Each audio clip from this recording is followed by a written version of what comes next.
Good day, everybody, and welcome to ED 202, the teaching profession. I am your teacher, Roullette Cordevilla, from the College of Teacher Education, Main Campus 1 of Negros Oriental State University. My hope is to give you a brief, concise, but hopefully comprehensive presentation of the entire subject and to do just that. The presentation is comprised of three parts. Part 1 will be composed of Units 1 and 2. Part 2 will be composed of Unit 3. And Part 3 will be composed of Units 4 to 7. Allow me to start with the nature of teaching and teacher roles.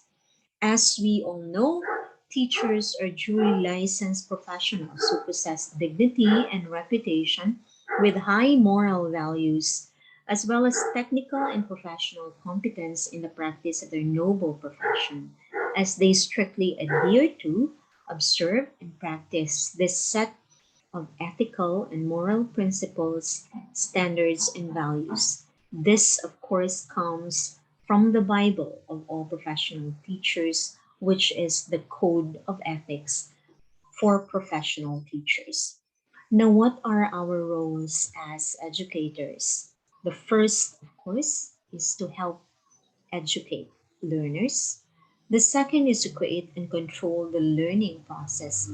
But the most important role of a teacher is to encourage participation of students in the acquisition of competencies needed to prepare them for their roles in society. In the 21st century teaching and learning process, the role of the teacher has expanded to all of these roles. And now the teacher is not only a leader, a director, a counselor, but more importantly, he is also a motivator and a facilitator of learning. The 21st century educator possesses the following characteristics, and I will be going through all of these terms in a later unit as I give you the differences of the traditional teacher and the 21st century educator. Now, when we do become part of the teaching and learning process, we always remember UNESCO's four pillars of education. And central to the four pillars of education is the concept of lifelong learning and how we are as teachers, how are we tasked to guide our learners in order for them to achieve lifelong learning.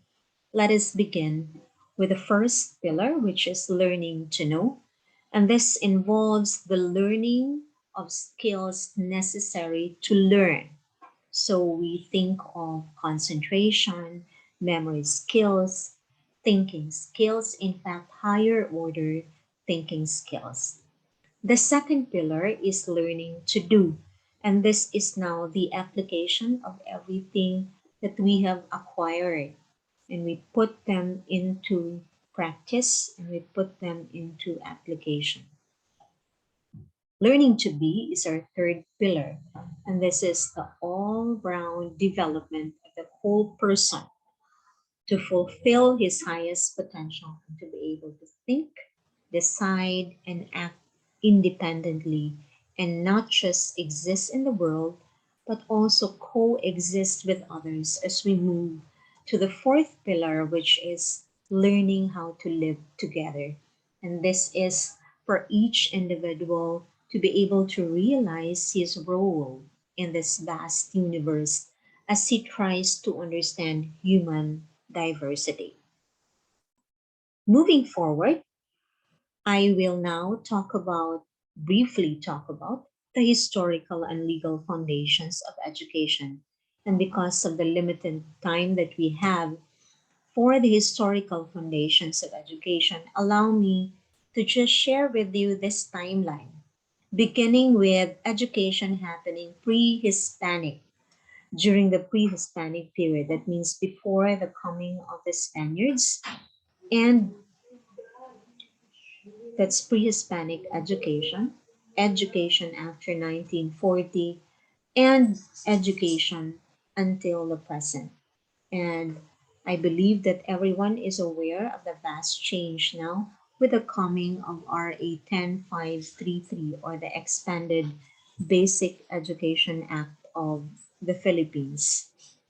In terms of the legal basis of the Philippine educational system, we look always at these fundamental laws, beginning with the 1987 Constitution, mandating the importance of basic education. The Educational Act of 1982 outlines the duties and responsibilities of not just the students, but also the teachers, the parents, and those of the school administrators. RA 4670 outlines all the rights, privileges, and duties of public school teachers, and very crucial as a legal basis is RA 7836, or the Philippine Teachers Professionalization Act, where we now have the importance of passing the licensure examination for teachers. We have various DepEd memorandum and circulars and executive orders. And most importantly, we always look back at the Code of Ethics for Professional Teachers as our guide in how to act and how to behave in carrying our duties as educators in the 21st century. And so that ends the first part of this presentation. Thank you.